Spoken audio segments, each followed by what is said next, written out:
splashing from the blood that was flowing. I've heard of these penitences in Italian churches, and also that half of those who go there do not really scourge themselves, but here, where there is such perfect concealment, there seems no motive for deception.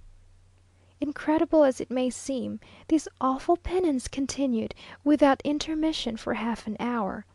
If they scourged each other, their energy might be less astonishing. We could not leave the church, but it was perfectly sickening, and had I not been able to take hold of the Señora 's hand, and feel something human beside me, I could have fancied myself transported into a congregation of evil spirits. Now and then, but very seldom, a suppressed groan was heard, and occasionally the voice of the monk encouraging them by ejaculations, or by short passages from Scripture.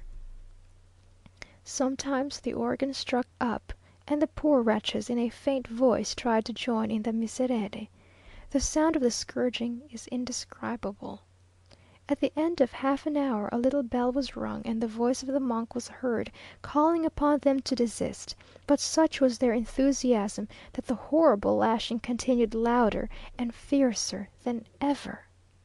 In vain he entreated them not to kill themselves, and assured them that heaven would be satisfied, and that human nature could not endure beyond a certain point.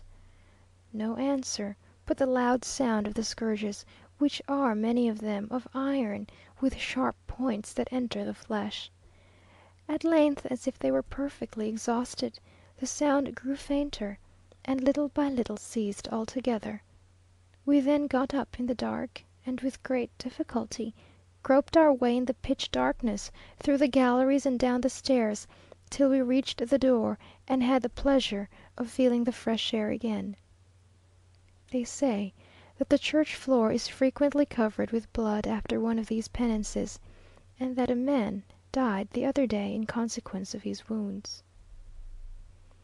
I then went to the house of the Minister, where there was a reunion, and where I found the company comfortably engaged in eating a very famous kind of German salad, composed of herrings, smoked salmon, cold potatoes, and apples (salmagundi), and drinking hot punch.